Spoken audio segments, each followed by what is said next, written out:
positional coach talked about, playing with a high level of desperation. You sense that in practice this week, or what have the last couple of days been like? Yeah, I mean, we've really been focused in on just locking in and taking it one day at a time. We know we've had a couple tough losses back to back, and we're just really focused on Penn State and doing what we got to do to try to win that game. Alex. Trey, just in terms of kind of following up on that question, in terms of the level of urgency, have any of the upperclassmen kind of talked to the freshmen or the younger guys just about how important this week is, given the fact that you guys are 0-2 and you don't really want to fall, I guess, any further behind in terms of the Big Ten standings? Yeah, yeah, we've all talked about it, and we know how important it is just to kind of stay in the race in the Big Ten, because we know how challenging it is to get behind and to work your way back into it. But we know that, every game's going to be difficult. We got to lock in and treat every game like it's like a championship game, and we know that it's not going to be easy. But we got to come prepared, and the seniors have let us know that. We got to play for them, because their time's ticking down, and we know that they're going to play hard for us. We got to play hard for them. So we got to be together and work out through some of the hard times. Mike Schumann. Yeah, hey Trey. If we went solely based off of recruiting rankings, I'm guessing a lot of folks would have said you wouldn't be starting until you were an upperclassman. What are the things that folks may have missed about your game that have led you to start so early in your career?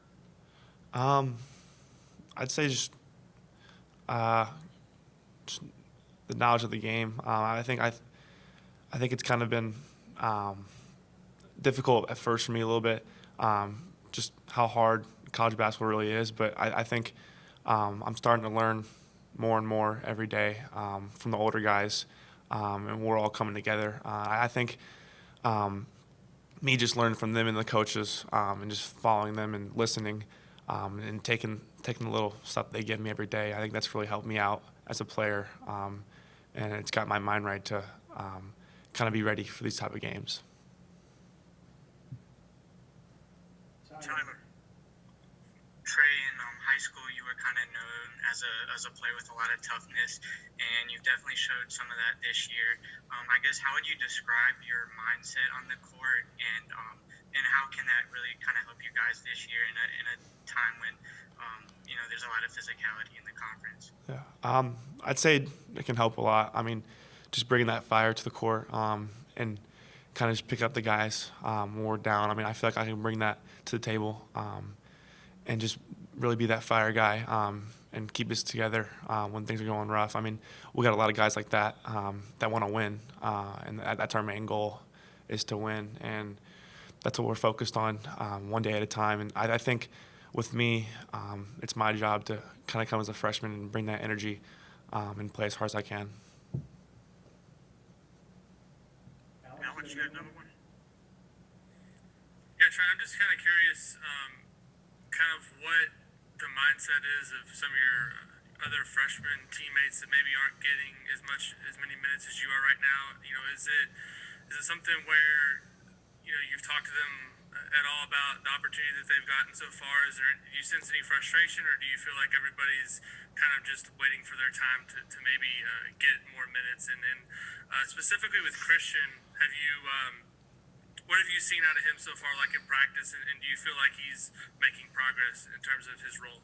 Yeah, I feel like all of us are making progress, and there's not really any frustration with us. But I think, like I said before, we're taking it day by day. We're all getting better, and we've come a long way from the beginning of the year to now. And I think all of us are right there to be able to help the team in a positive way. So I think all four of us can really contribute and are going to be a vital part to this team in the long run. I think if we take it day by day and just work hard and practice, it's gonna show in the games, and everyone's gonna get their chance. One stat of note on Trey is he's third among Big Ten freshmen, averaging 22.8 minutes per game. Now, I can't see all the stuff on my chat, so we've got more time. Anybody else have more questions? Feel free to jump in. Yeah, hey Trey, Dustin Dipirac here. To piggyback on these questions about playing time and how you managed to get playing time, it seems like you figured out what the formula is as a freshman to get on the floor. That if you do the dirty work, play hard defense, move the ball around, you get on the floor. I guess. I mean, did you kind of come in with the sense knowing it was going to be like that? I mean, how did you kind of come to that realization that that's what it takes to be the guy that gets on the floor as a freshman? I kind of come in and expected. I didn't really come in and think that I was going to get playing time, so I knew that it was going to be easy, and I was going to work hard no matter what, if I got playing time or if I didn't. So nothing really changed for me with that, and so I just knew that I had to come in and work hard every day from the summer into the fall and into the season and with the practices and stuff. So I knew it wasn't going to be easy, but if I was able to work hard and listen to the coaches and the upperclassmen, then I'd fall right in the line to that. Kevin? Yeah, Trey. Penn State's a pretty guard-heavy team. They kind of spread out a lot on the perimeter. Just talk about the challenges of that matchup in particular, and your role in trying to contain a lot of those guards that they have on the floor. Yeah, we know that they like to get out and run, and they're a really fast team and pretty guard-heavy. With really like they play start four guards. So we know it's not going to be easy. Like I said, every game in the Big Ten is going to be hard, but we know that if we can contain them and guard our yard and be able to guard the ball and not let them go on big runs, I think we'll be right there to compete with them. Trey, I got a question. How much does being a son of a coach and growing up in this, do you think has given you an advantage when it comes to making the transition from high school to college? I think it's definitely helped me, especially just him having the knowledge of the game and kind of just being around the game for so long and coached many good players. I think he's been able to teach me a lot of things that have helped me translate into the college game because we've just been around the game so much, and I've been around him coaching for all my life, and just seeing him teach other guys and kind of just listening and being around it has really helped me develop my game and translate into college for sure. Quick follow-up to that, was your dad pretty tough on you, or what was he like with you compared to the other teammates? I'd say kind of similar. I mean, he really got along with everyone on the team in high school, and we all got along. And it was one big family. And I think there was times he was harder on me because he expected a lot more from me that I could do to help our team win. But when we got home, it was kind of father-son talk, and we could talk it out a little bit more and just talk basketball with us too. But I think it was similar with other guys as well, because he expected a lot from our senior class with our team and just the whole basketball program. Tyler? Trey, at Culver, is there anything that you kind of specifically point to that you learned there that you've been able to use this year? I wouldn't say anything specifically, but I'd say just a lot of the little things I learned, just like toughness and stuff like that. And I mean, you gotta be able to guard, especially at the college level, how hard it is. And that's one thing that's been difficult because every player's really good in college, and you got to be able to guard the ball at a high level. But I think that's one thing I learned in high school. Trey, you mentioned the difficulty in terms of adjusting to college. Is there anything that's been particularly surprising in terms of how difficult it's been that you maybe weren't expecting? And is there anything that maybe has come easier than you imagined? I mean, there really wasn't anything that was unexpected for me, but I knew that there's a lot more into the game and into the preparation that there was for games, and being able to guard different teams and being able to stop certain players and stuff like that, and kind of just following a game plan. I think that's one thing that's really been important and harder for me to pick up because it's very challenging, especially at this level of basketball with the Big Ten. There's so many good teams and there's so many different game plans that we have to follow. So that's definitely been difficult. Dustin.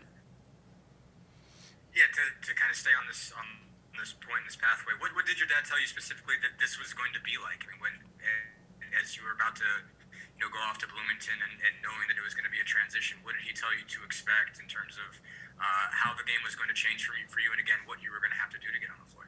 Yeah. I mean, he told me to expect a lot. I mean, obviously the game is going to be faster paced in high school because it is, and the guys are bigger, faster, stronger, all around the board. And I think that was one thing he really told me to expect is that it's not going to be like high school. So you got to be able to find different ways to help the team win with scoring, passing, and other things. So he told me it wasn't going to be as easy, obviously, because like I said, just the difficult of how much better guys are on teams and stuff. So. Charlie Culberson. Trey, I guess you've talked about the adjustment at the college level, and I feel like we asked you about some about this kind of during the recruiting process. But has there been any value for you and maybe for Anthony and Christian as well? Just not to sort of pick Jordan out of the group, I know, but for you three in particular to already kind of have maybe a level of comfort together that is you have to figure things out as a freshman, especially in an unusual year. You've got guys that maybe you trust, and you're all kind of going through the same thing together. Yeah, I think that's really helped us three because we, like you said, that trust is there from us playing with each other and being on the same AAU team. I think that's really helped us come along. And then Jordan, I think Jordan actually he fit in right away with us, and we took him with us because we're all roommates and stuff. So I think just the time off the court has helped us, and then we've been able to translate it on the court and kind of just been able to pick each other up when we're all struggling because there's times where we're all going to struggle.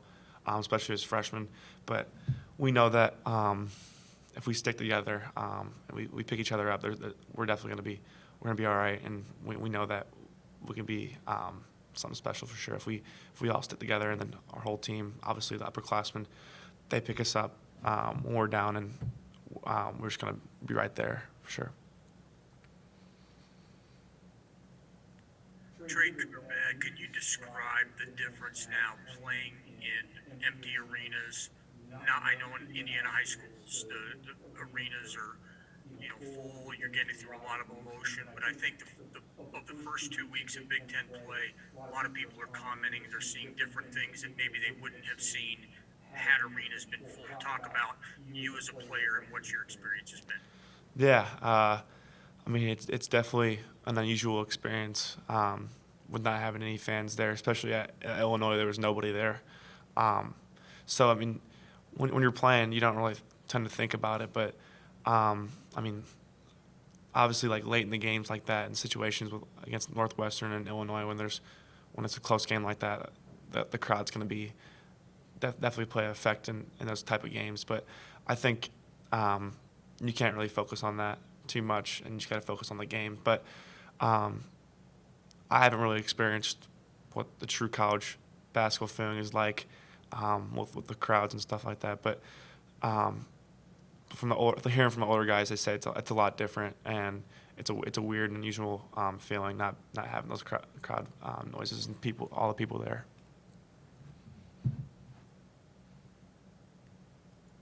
Anything else from you guys? Yeah, sure. One more quick one. You've talked a lot about just, again, the differences, the bigger, the stronger, the faster the guys, that you obviously were expecting it to be that way. But has there been a moment since you've been on the floor that point was driven home? Was there a guy that you covered or guarded or played against so far that you really noticed the difference? And have you been, I guess, pleased generally with your ability to hang in there with that difference? I mean, I haven't really noticed a specific time or anything, but I think it was definitely a wake up call in certain different games that I've been in, and I know that I gotta prepare myself for those type of games and kind of just be more prepared in those situations because those guys are coming and they're like I said they're big and strong and really skilled. So I gotta be prepared and keep working on my game as well as getting stronger and stuff like that. So. Trey, thank you very much. My media friends, we've reached a milestone.